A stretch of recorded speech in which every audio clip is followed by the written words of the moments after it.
Terevu mukulu tusanso kulabako omwami empere ogimanyi bulungi nnyo. Empere nze yagireeta. Omwana wuno afumita empere omukulu tuli program tuchachanche weyanjulire omulungi alaba Bibi Serefine. Omulabi omulungi amanya nze Ashoyuji official ow'empere ow'obutiiti. Yegwe wa byonna. Nze wa byonna nze ndiko hiti. Tusanso okulaba twasoka kumanya nga dansa kyekyakuggye mu kuzina ate nodda mu kuyimba. Ebyokuzina bituuka ne biggwayo. Amazina gaggwayo. Natandika okuzina 2:5. Olina okulekeramu abaana. Naye kati studio waliwo abaana nga bedwali dansa. Naba training naye nabo baveeyo babalage. Bwoba ebbanga lina tuzze tukulaba ng'ozina naye nga tetukulya nko ng'oyimba before wali muyimbi abakyaze buzino ga kanyimbe. Ekyamazima amatuufu kansooke n'okwebaza Katonda olw'okumpa talent nti wekituuka mu bye kaŋŋamba oba mu art industry nze gw'olaba mu ssomero nali muzannyi wa comedy nazannya comedy okufa obufi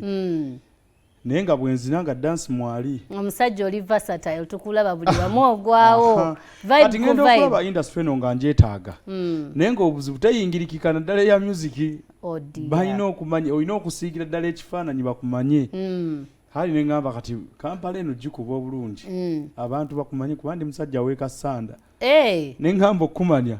kyengenda okukola kansooke mbakube amazina bakutegeere bagannyonnyoke nembaawo nga noonya ani gwenjitirako nga nzina kuva 2:5. Tuze tukulabye nga ozina bantu kibogambye nti ono namukolera bulungi nnyo n'asiima. Era ndowooza bangi naye abasinze ye Crystal Panda. Asiimye? Asiimye omusajja oyo era banne Crystal Panda kwagala nnyo oyo muyita papa wange olw'ensonga byantuusizzaako bingi. Titankugidde yandeetako ddera ne wano ku telefayina nangamba jangu tuzine abantu bakulaba era mweno show abantu bagamba show tukulabye konze aya abantu ne bakulaba kati okufuna ekirowoozo okunyikira muri muggwe nti kati kangende mu studio kyajjaddi kati studio mpanvu nagalanga okuyimba naye nga ndaba abayimbi bagaba basaamu ssente abayimbi simanyi olina okubanga oyogera nnyo inonoonya amawulire buli gali kati twali lumu twali tuvaayo ku Sheeka Wempe ne Crystal Panda saa 8 gwa kiro ndi mu motoka ye ntudde banteddemu flash nalina flash ye kubanza yateekangayo muziki ye nga nina flash nagiteekako ebinyaanyanya kati nga ngenda bwe tuba tunnyuka abaakooya batayagala kwogera abatudde emabega muntu ngenda kupira mu bubi nnyo freestyle nangamba nazukola gwe gayi bulijjo manyi n'okuyimba ebyo ebintu nze ne mugana okuwandiika kankuwandiikira ennyimba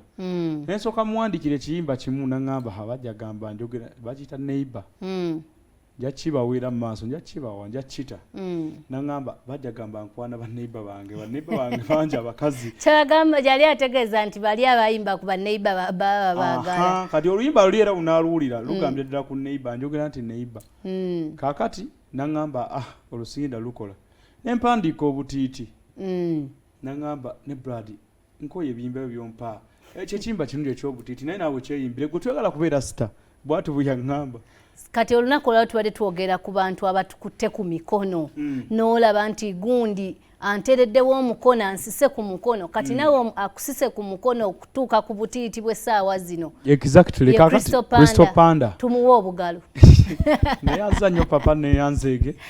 kaakati saakomaawo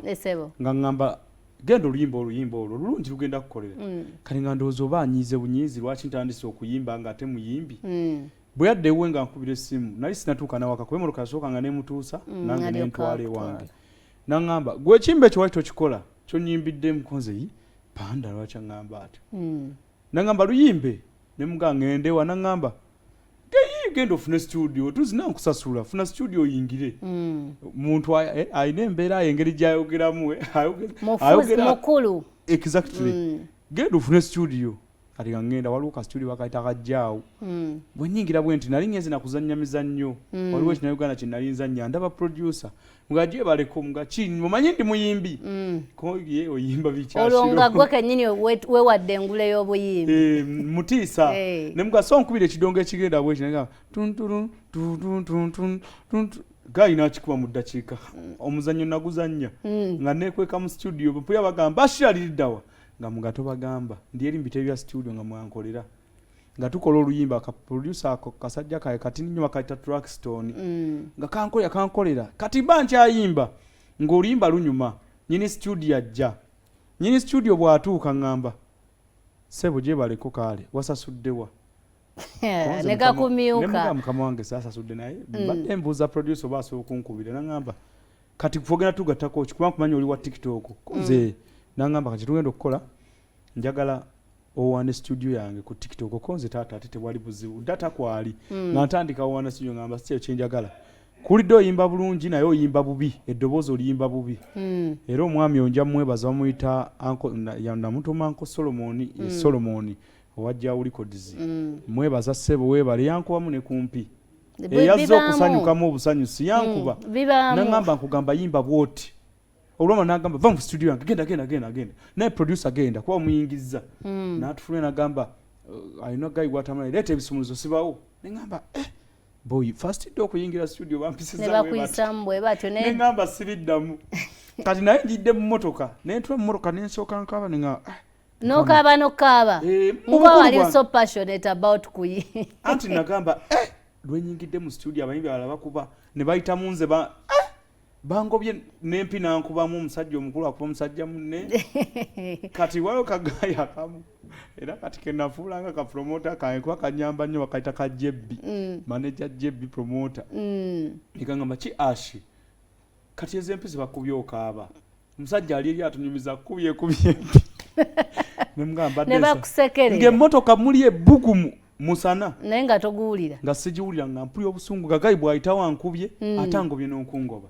nangamba naye bibaamu kati akyabadde akugamba genda ofukamire omugamba nkosolo saba kuddayo mbuli ekyo badde yagala nnyimbe anti ng'abeera yagala concentration nemugamba wallahi siyinza gendayo kangende ewaka ng'owulira oswadde ng'omwana yankubira mu bantu anti ndi sita wa TikTok eri TikTok empanika nze nzina empere ku stage bandaba ayagala ogenda okola ekirala BBS nakyala dda ne bampengula yempere ate kati guli awo nkubira namu bantu baba kuto video ne bateekayo kati ololimba walu recordinga di finally noga nti kati byonna bivuddewo biri ebyokwekuba bigenze kati kyekyaddaka sadda mu studio eyo nafuluma ne ngamba kati ngenze wadde Mario tuke wadde Mario nangamba akasajja ka Jebbi ke kantwalayo ako ka Jebbi promotions kantwala nkagamba nemugaddi Mario nga wamaanyi ko tetugenda muwa ssente gwe tuuke bwotuuka mubonge jukira nze ndi gentleman mubonge ko n'abali abaga story ekyo ingire mu studio mukange ko olimba lulungi nange bwe natuuka kye nakola Mario n'agamba ono gayi mbadde munoonya yakuba empere studio yange neba y'amaanyi nkwadde offer gula masannyalaze konze ga mutwalo taata ngo yina nanga ashiro